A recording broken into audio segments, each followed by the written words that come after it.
This is Orson Welles, speaking from London.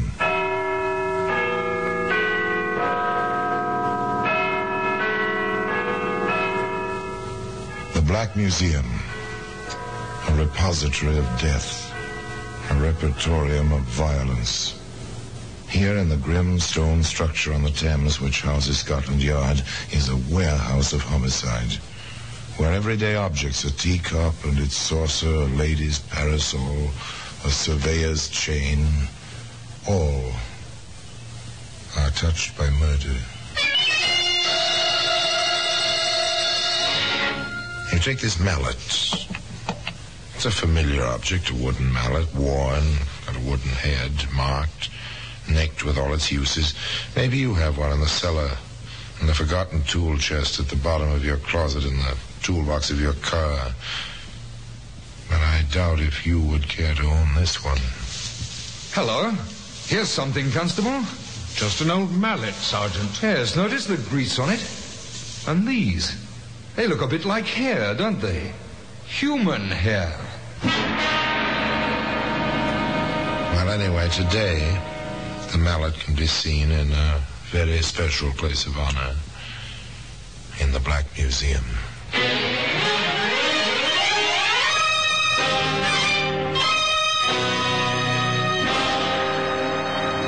From the annals of the Criminal Investigation Department of the London Police, we bring you the dramatic stories of the crimes recorded by the objects in Scotland Yard's Gallery of Death, the Black Museum.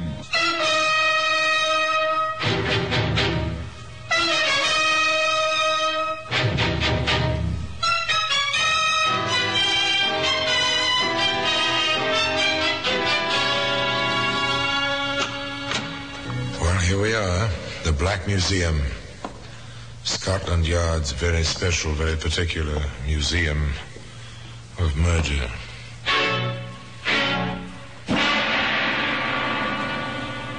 Here lies death, row on row of cabinets. And in the cabinets, each in its place, each with its simple white card detailing victim and killer, time and place, the weapons, many of which you couldn't conceive as weapons, line these stone walls. Now here for instance, this is a woman's handkerchief, a bit of lace at the edges, crumpled, yellowish with age, yet stuffed as a gag in its owner's throat. It stifles screams, this handkerchief, and the sound of death. Here, a length of heavy chain. Once this chain enclosed a rich man's driveway. It was wrapped around his legs another time.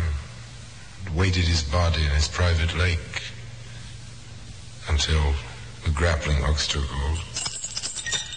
And here we are. The Mallet.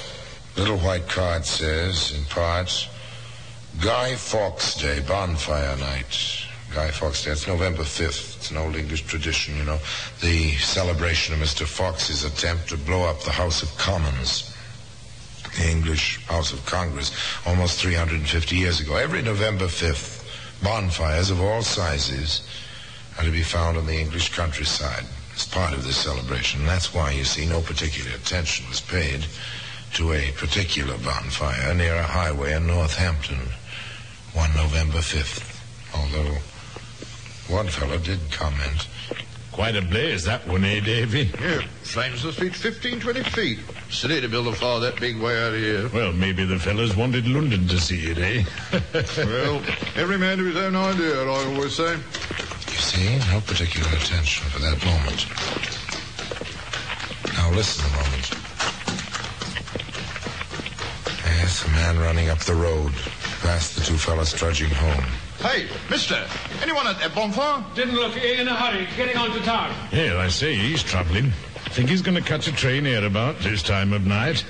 Might as well save his breath and walk. Too bad if he'd been walking. If Marty and Davy hadn't been on the road just then, if the fire hadn't been quite so spectacular, even for Guy Fawkes' bonfire night, if. However, the ifs don't count.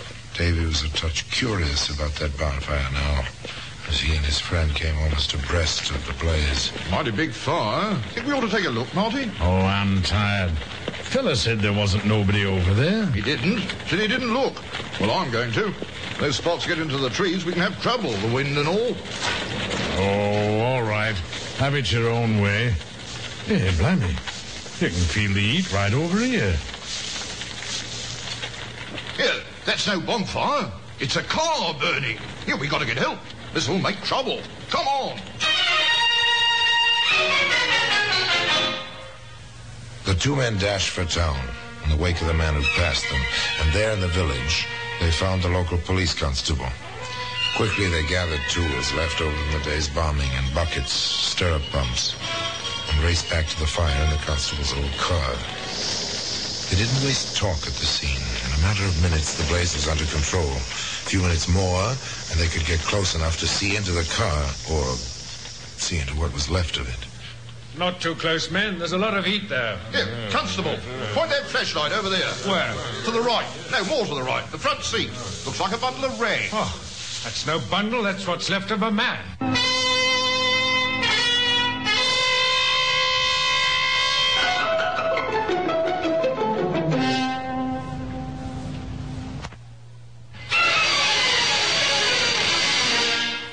Charred, blackened, a twisted heap, but still recognizable as the body of a man.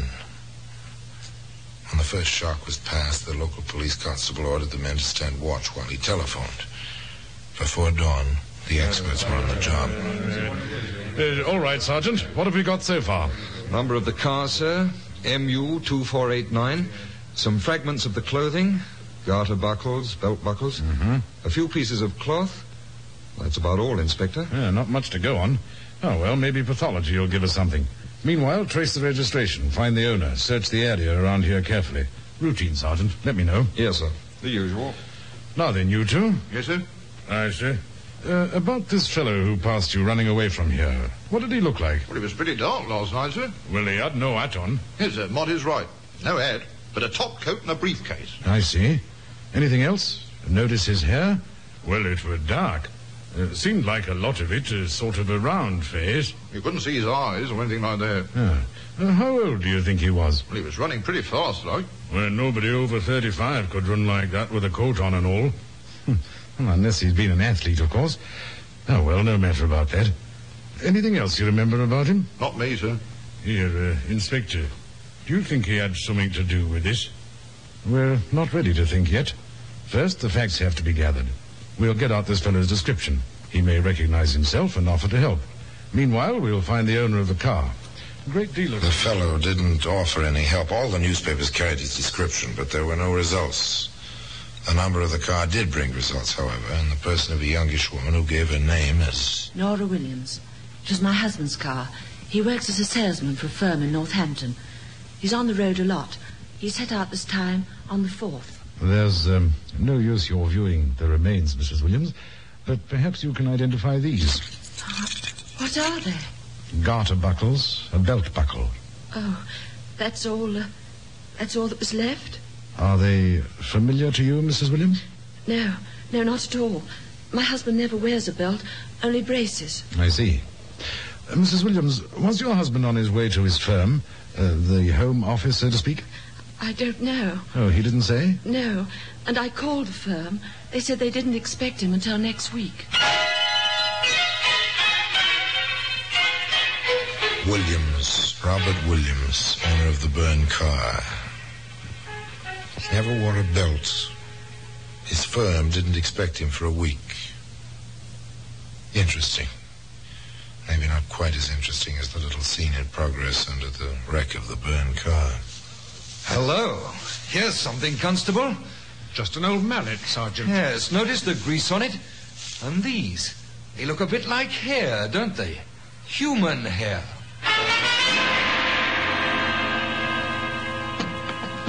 There it is, Inspector. Found it about 10 yards from the wreckage. Oh, just an old mallet. No weathering of the paint.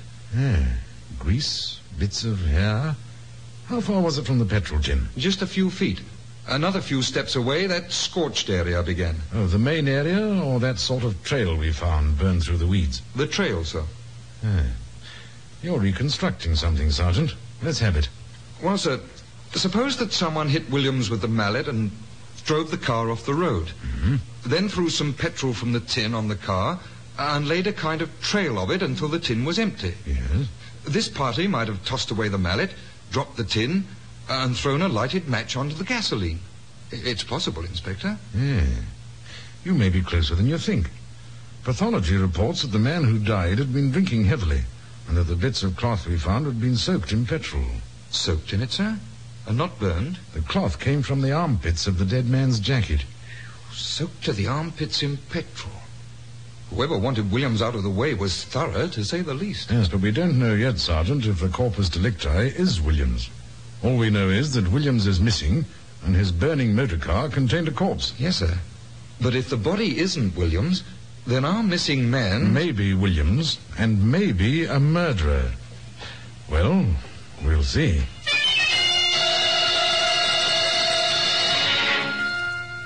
There wasn't much to see. No Williams, no identity for the corpse, just a few bits of blackened metal, funny-looking mallets, a patrol tin, a bit of scorched earth, a pathologist's report, but no Williams. That was all. And then, quite suddenly, there was a plethora of Williams.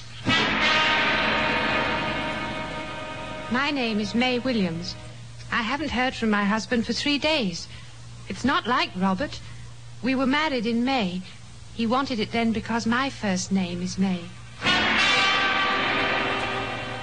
I'm Dorothy Williams. I married Robert Williams 2 years ago. Our home's in Brixton. I have a little boy, Robert Jr., of course. I left the hospital to come here, Sergeant. Our son was born just 2 weeks ago. He's our second child. Robert and I have been married 3 years. He was at the hospital on Guy Fawkes Day just before he left on his trip. I can hear him saying, "Now, Elizabeth, don't you worry. I'll be back in 5 days." I interviewed Mrs. Williams myself, Sergeant. Her first name is Nora. I know it seems incredible, Inspector, so I checked the records first. Every one of these women is married to a Robert Williams, and every one of them says the license number of his car was MU2489. 4 of them. London, Brixton, Greenwich, and Bournemouth. And 3 children. What have we here, Sergeant? Motive for murder or suicide? And that mallet can be found today in an honored position in the Black Museum.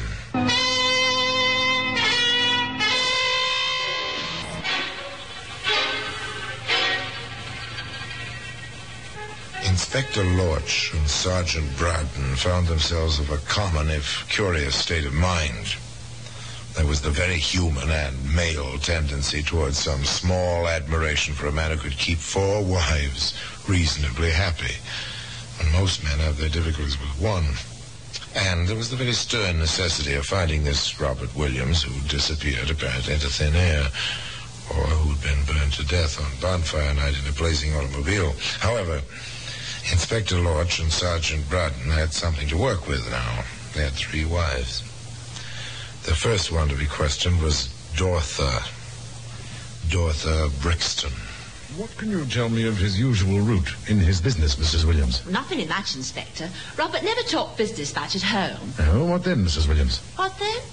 Oh, what did he talk about? That's right. Oh, pleasant things, the cinema, football matches. He was a great one on sports. And after a while, he liked to talk about the baby. Bob is only 6 months old, you see. Yes.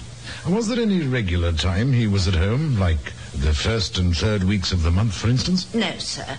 He'd be at home when he could. It was a bit difficult at first, getting used to that, but I managed. And he's so regular with the household money. Every Monday morning in the mail if he isn't at home. By cheque, Mrs. Williams? No, sir. By money order. Or in cash, sir.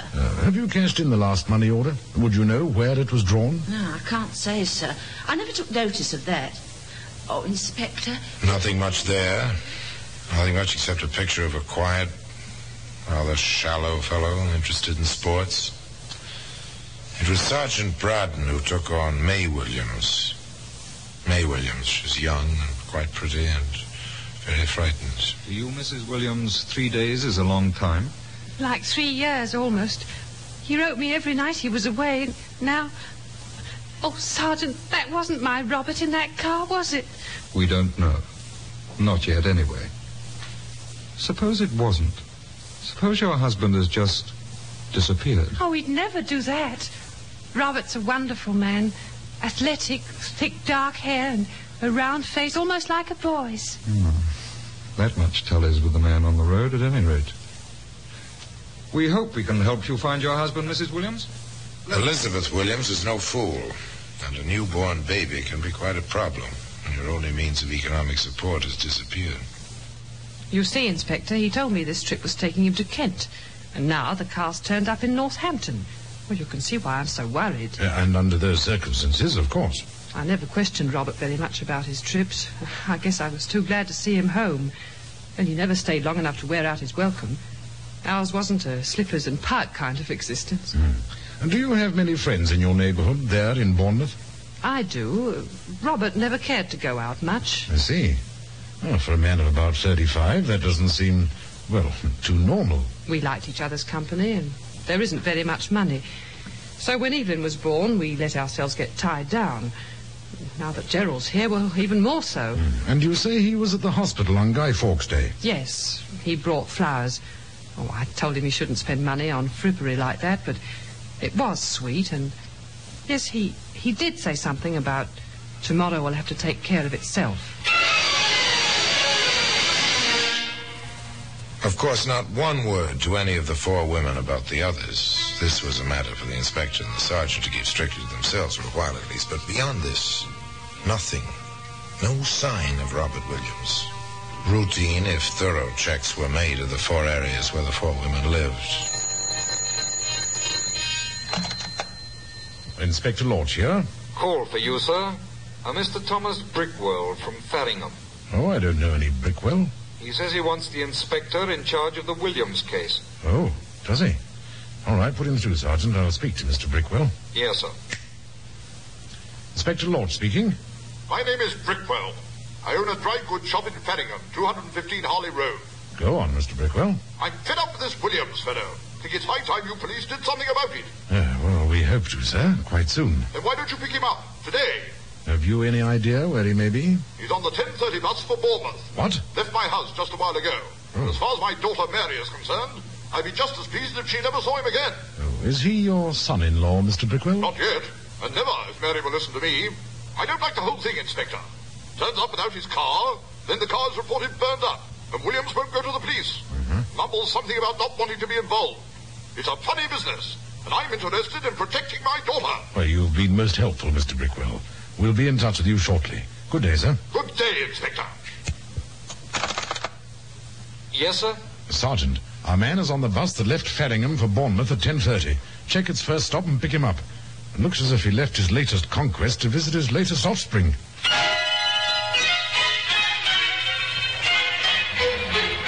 I beg your pardon, sir.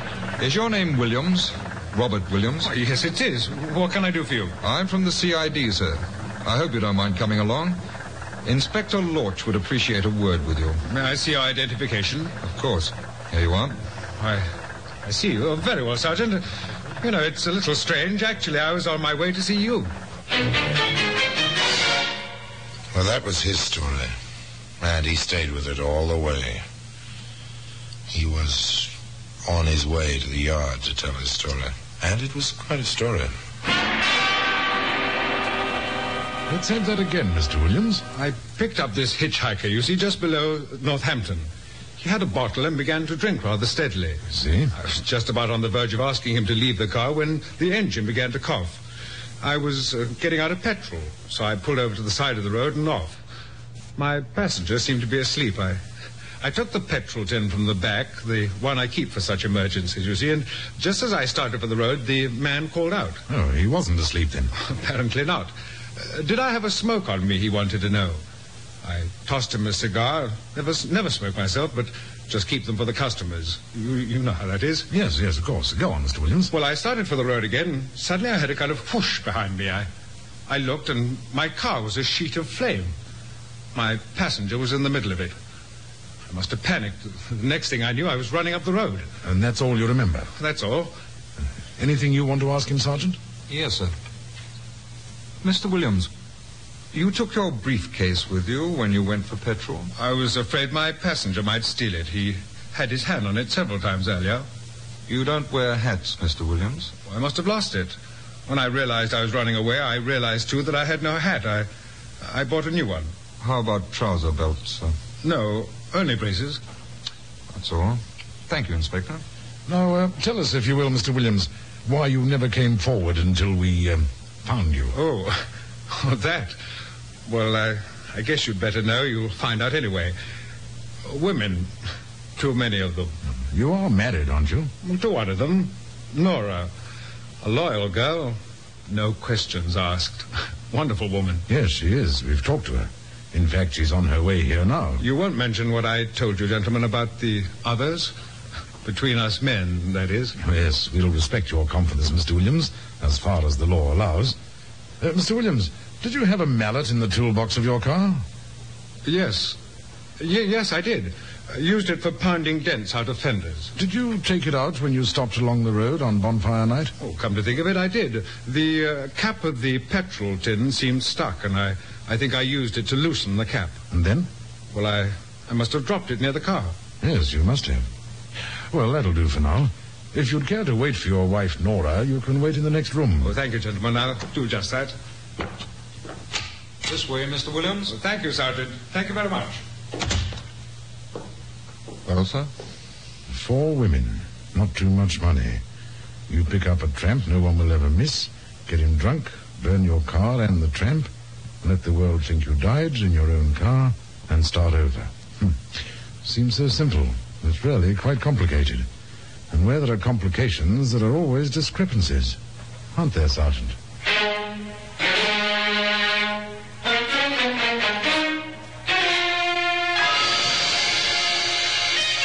Discrepancies. Yeah, several. Did you notice them? Now you take the business of the Mallet, the 3 extra wives, the disposal of the petrol tin, holes, big ones. And of all people, it was Nora Williams who supplied the next one. If I may, Inspector, I'd like to have my husband's wallet returned now. Oh, is there something in it he particularly wants? Yes, some of the money. He's out of tobacco and wants to buy some cigars. Oh. I never saw such a man for smoking. Pipes, cigars, cigarettes. He certainly loves tobacco. Next one. And if Robert Williams lied on that score, in how many other instances? We found the petrol tin 15 yards from the wreck. How did it get there, Mr. Williams? I must have carried it there and dropped it or something.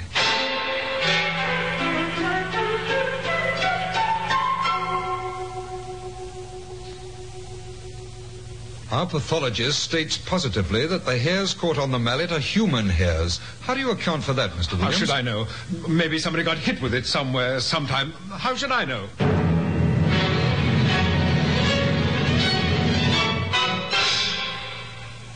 You said you don't smoke.